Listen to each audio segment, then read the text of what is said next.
அதிமுகவின் சென்னை, திருவள்ளூர், காஞ்சிபுரம், செங்கல்பட்டு மாவட்ட செயலாளர்கள் கூட்டம் தற்போது நடைபெறுவதான அண்மை தகவலை பார்த்து வருகிறோம். அதிமுக தலைமை அலுவலகத்தில் இபிஎஸ் ஆலோசனை மேற்கொண்டிருப்பதான அண்மை செய்தியை நாம் பார்த்து வருகிறோம்.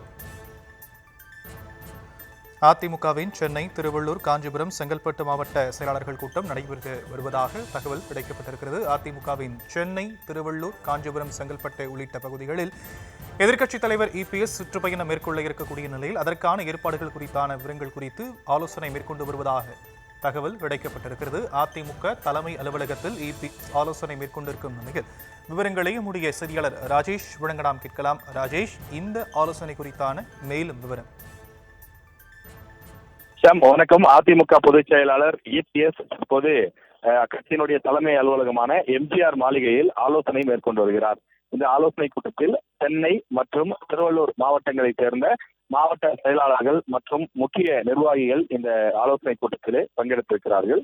தேர்தல் நெருங்கக்கூடிய நேரத்திலே நடைபெறக்கூடிய ஆலோசனை கூட்டம் என்பதனால் முக்கிய பார்க்கப்படுகிறது. இந்த ஆலோசனை கூட்டத்தில் இந்த 2 மாவட்டங்கள், அதாவது சென்னை ஏற்கனவே கிழக்கு, மேற்கு, வடக்கு, தெற்கு என பல மாவட்டங்களாக கட்சி ரீதியாக பிரிக்கப்பட்டிருக்கிறது. அதே போல திருவள்ளூர் மாவட்டமும் பிரிக்கப்பட்டிருக்கக்கூடிய நிலையில் அந்த பகுதிகளில் இருக்கக்கூடிய சட்டமன்ற தொகுதிகளில், பூத்துகளில் என்னென்ன பணிகள் இன்னும் மிச்சம் இருக்கின்றது, அந்த பூத் கமிட்டி பணிகள் ஏற்கனவே பெரும்பாலும் நிறைவு செய்திருந்த நிலையில் இன்னும் விடுபட்ட இடங்களில் நிறைவு செய்து விட்டீர்களா என்பது சம்பந்தமாக ஆலோசிக்கப்படுவதாகவும், மேலும் தேர்தல் சம்பந்தப்பட்ட பணிகளை தீவிரப்படுத்த வேண்டும் எனவும் ஆலோசனை வழங்கப்பட இருப்பதாக தெரிகின்றது.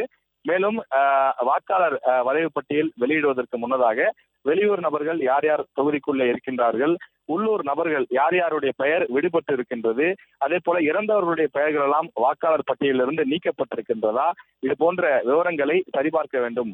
குறிப்பாக பல ஆண்டுகளாக உள்ளூரில் வசிக்காதவர்கள் வேறு இடத்தில் வாக்காளர் அடையாளத்தை பெற்றிருந்தால் அவர்கள் பெயரை கண்டறிந்து நீக்க வேண்டும்.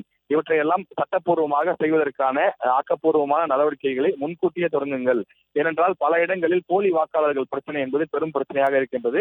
எனவே அது போன்ற விஷயங்கள் நடைபெறா வண்ணம் நீங்கள் முன்கூட்டியே விழிப்புடன் செயல்பட வேண்டும் என்ற அடிப்படையிலே இபிஎஸ் இந்த ஆலோசனை கூட்டத்தை நடத்தி வருவதாக தகவல் கிடைத்திருக்கிறது.